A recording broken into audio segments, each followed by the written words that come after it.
tournant des 19e et 20e siècles, alors que les États-Unis étaient marqués par la ségrégation raciale et les injustices, un homme allait transcender les barrières sociales de son époque. Jack Arthur Johnson, né le 31 mars 1868 à Galveston, au Texas, est entré dans l'histoire comme le premier boxeur noir champion du monde de poids lourd. Son histoire, à la fois héroïque et tragique, éclaire les challenges d'un athlète qui a défié les conventions tout en apportant à la lumière des injustices raciales profondément ancrées. Jack Johnson naquit dans une famille de 9 enfants, fils d'anciens esclaves, Henry et Tina Johnson, qui travaillaient comme employés de service. Grandissant dans un environnement difficile, il découvrit tôt l'importance du sport comme moyen d'évasion. À l'adolescence, Johnson se lança dans la boxe, d'abord comme un passe-temps pour se défendre contre les agressions raciales et pour gagner de l'argent dans des combats clandestins. Son talent brut et sa force physique rapidement devinrent évidents. Le parcours de Johnson vers le sommet débuta vraiment au début des années 1900. À une époque où les champions de boxe étaient pratiquement exclusivement blancs, il défia les normes en remportant plusieurs titres dans la catégorie des poids lourds noirs, notamment le championnat du monde de poids lourds de couleur, jusqu'alors la seule ceinture accessible aux boxeurs noirs. Le 4 juillet 1910, jour de l'indépendance des États-Unis à Reno dans le Nevada, Johnson fait face à l'ancien champion James J. Jeffries, un combat déterminant connu sous le nom de Fight of the Century, en français, le combat du siècle. Jeffries, qui avait pris sa retraite invaincu, représentait tous les espoirs de la race blanche dans le ring. Lorsque Johnson le mit KO au 15e round, devant des dizaines de milliers de personnes qui suivaient ce combat historique, soit en direct, soit par le biais de reportages dans la presse, il ne s'agissait pas seulement d'une victoire sportive. C'était une révolution culturelle qui défiait ouvertement le racisme omniprésent à cette époque. La victoire de Johnson ne fut pas célébrée par tous. Au contraire, elle suscita colère et indignation, tant parmi les supporters du boxeur blanc que dans la société américaine en général. Johnson, avec son attitude flamboyante, son style de vie de luxe et ses relations avec des femmes blanches, devenait l'incarnation d'une menace perçue à l'ordre racial établi. Les émeutes raciales éclatèrent dans plusieurs villes à la suite de sa victoire, témoignant de la tension raciale inexorable croissante.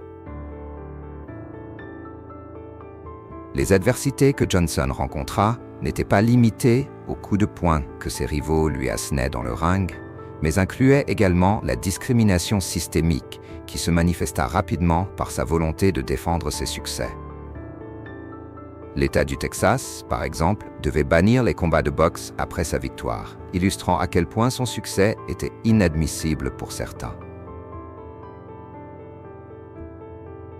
Au-delà du ring, Jack Arthur Johnson lutta aussi contre défis personnels.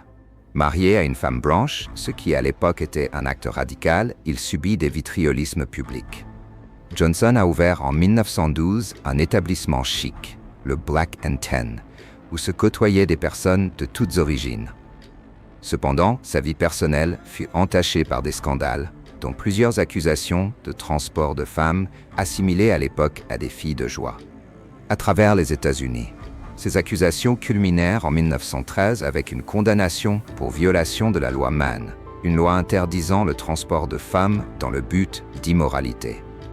Cet événement força Johnson à fuir les États-Unis et à vivre en exil pendant une décennie, une période de sa vie qu'il passa à parcourir l'Europe et l'Australie, continuant à se battre, tant pour sa carrière que pour sa dignité en tant qu'homme noir.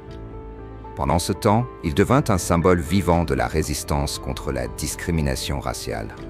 Johnson rentra aux États-Unis en héros en 1920, malgré les obstacles. Il continua à boxer jusqu'à sa retraite, entrant dans l'histoire non seulement comme champion, mais comme un homme qui avait défié les États-Unis sur leur propre terre. Son impact dans le monde de la boxe ne se limita pas à ses victoires, mais également à son charisme et sa volonté d'affirmer son identité. Il décède en 1946 dans un accident de voiture, loin des honneurs qu'il aurait dû recevoir. L'héritage de Johnson se ressent encore aujourd'hui. Il incarne la lutte pour la dignité et la reconnaissance dans une société profondément divisée. Sa vie est devenue un sujet de livres, de films et de documentaires, incarnant le combat pour le progrès racial. Son statut de premier champion noir de poids lourd a ouvert la voie à d'autres athlètes noirs qui ont suivi ses traces, changeant à jamais la dynamique de la boxe professionnelle et des sports en général.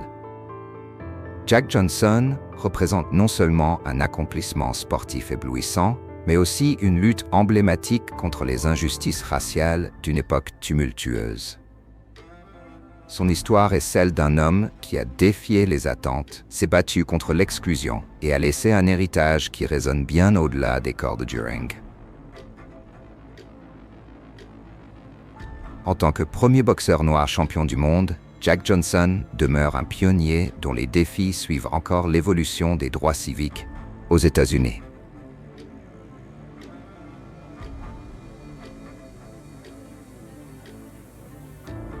En 2018, Jack Arthur Johnson, le géant de Galveston, a été gracié à titre posthume. Le président américain Donald Trump a signé un décret de grâce présidentielle pour le réhabiliter, plus de 70 ans après sa mort.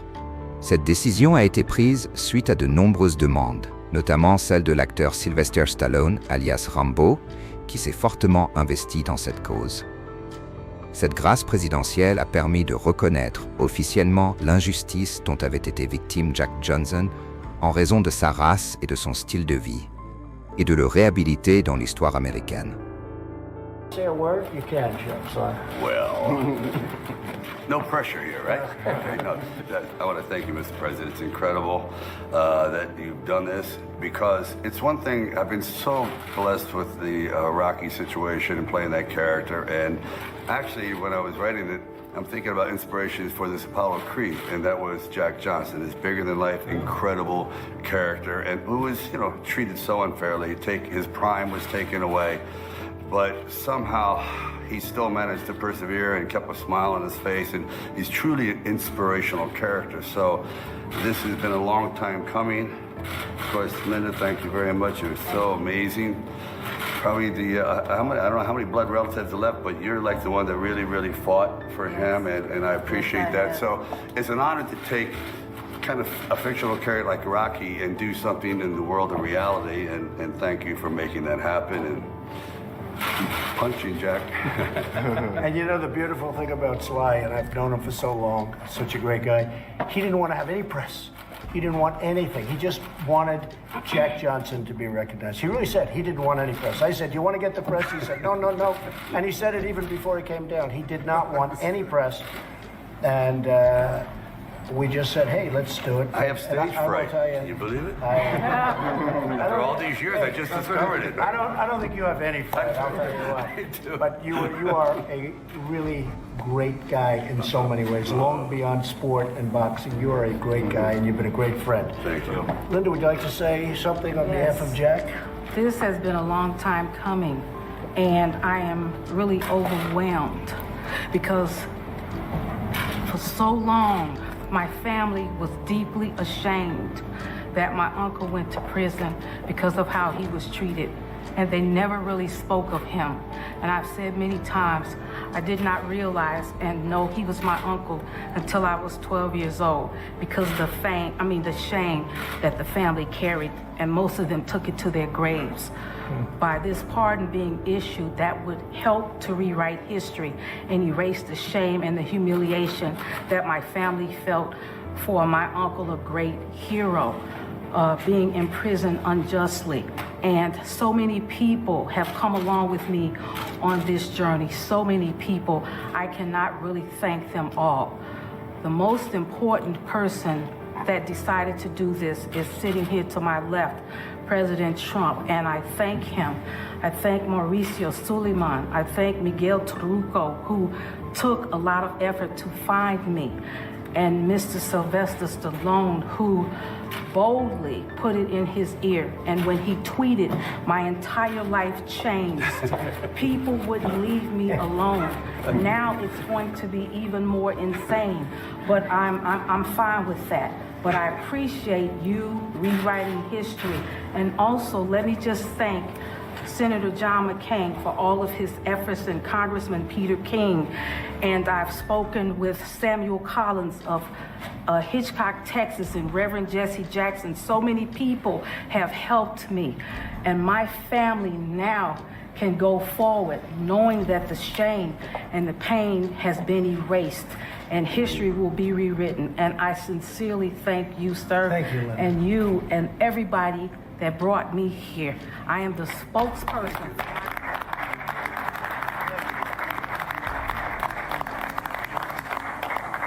Jack, would you like to say the current heavyweight champion of the world? Would you like to say a few words Yes, I about would. Jack Johnson? Thank you so much. Thank you so much. The Jack Johnson pardon is something that should have never happened. You know, I'm here to support the pardon and his family. You know, this is an event that's been long overdue, and it's amazing to see a wrong correct. And all thanks to Mr. President.